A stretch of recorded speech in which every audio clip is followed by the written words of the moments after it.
Hello, everyone, and a very warm welcome to Kognito Key.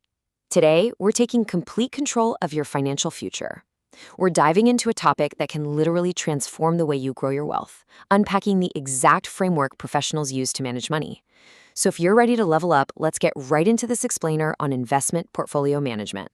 So let's kick things off with a question I think every single investor asks at some point. How exactly do top investors minimize their risk while simultaneously maximizing their profits? It sounds a bit like magic, right? Because without a proper system, investing can just feel completely chaotic. It's kind of like you're throwing darts in the dark and hoping for the best. But the pros, they absolutely do not do that.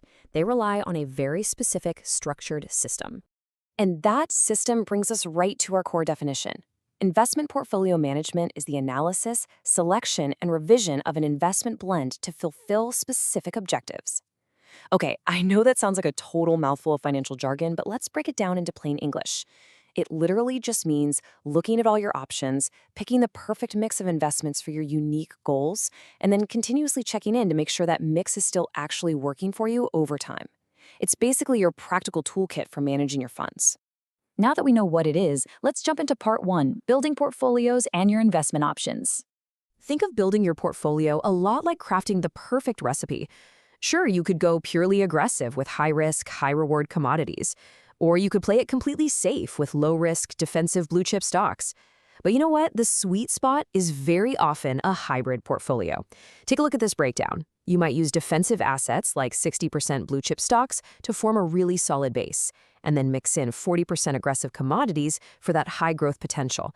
It's the most balanced and commonly used approach to carefully manage your risk and your return. But why do portfolios look so drastically different from one person to the next? That brings us to part 2, shaping strategy and the influencing factors. The absolutely crucial thing to remember here is that 3 main factors dictate your strategy. First up is your time span. Are we talking about investing for 5 years or 50? Second is the age of the investor. A young professional in their 20s might take on much higher risks for long-term equity yields, simply because they have decades to recover from any market dips. But an older investor or someone whose priority is just safe, stable returns, they're going to need a totally different mix. And third is your overall risk tolerance level. At the end of the day, your portfolio has got to let you sleep peacefully at night. Smart investing is never just a hit and trial method. So let's explore part 3, core strategies and management ways. There are 3 foundational pillars of portfolio management you need to know. Number 1 is diversification. By mixing highly secure investments with slightly more unpredictable ones, you naturally moderate your overall risk. Number 2 is asset allocation. This is exactly how you balance out your volatile and non-volatile assets. And number 3 is rebalancing. As the market inevitably shifts, your portfolio manager revises the ratios to capture brand new future opportunities. This is what brings that absolutely crucial flexibility to your money. So we have the strategies, but how do professionals actually execute all of this? Welcome to part 4, the management process step by step. We've taken a very extensive textbook process and boiled it right down into 4 totally logical phases. First, you plan by identifying your objectives and analyzing the market. Second, you strategize by allocating those assets. Third, you act. You select the best securities based on liquidity and credibility, and you execute the trades. And finally, you review by constantly evaluating and rebalancing the portfolio. So it's just plan, strategize, act, and review. We're now at the final piece of the puzzle for part 5, management style and choosing your approach. First up, you have to choose between active and passive management. Active management is pretty aggressive. Your manager relies heavily on past experiences and financial hypotheses, constantly buying and selling because they're trying to beat the market expectations. On the other hand, passive management focuses strictly on the current market scenario. The goal here is building a robust, stable portfolio for long-term returns, without all that constant daily trading.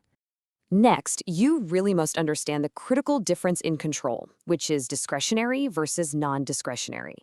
If you go the discretionary route, you essentially hand over the funds and the manager makes every single buying and selling decision on your behalf. But if you want to keep the reins firmly in your own hands, you choose non-discretionary.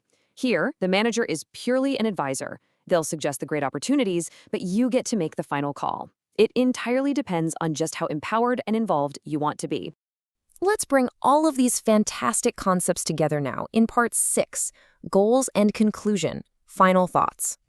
When you implement proper management, you don't just get steady capital growth. You are literally building a financial fortress. You maximize your returns, you completely shield yourself against market chaos, and you retain the flexibility to pivot whenever the world changes. You see, you aren't just growing wealth here, you're protecting your peace of mind. A well-managed portfolio is your ultimate financial shield. But I want you to ask yourself, is your current portfolio actually working for you? Or are you still just throwing darts in the dark? Definitely something to think about. If you found this explainer valuable, please make sure to subscribe to the Kognito Key channel right now.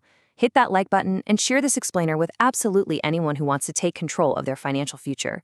Thank you so much for learning with me today, and I'll see you in the next explainer.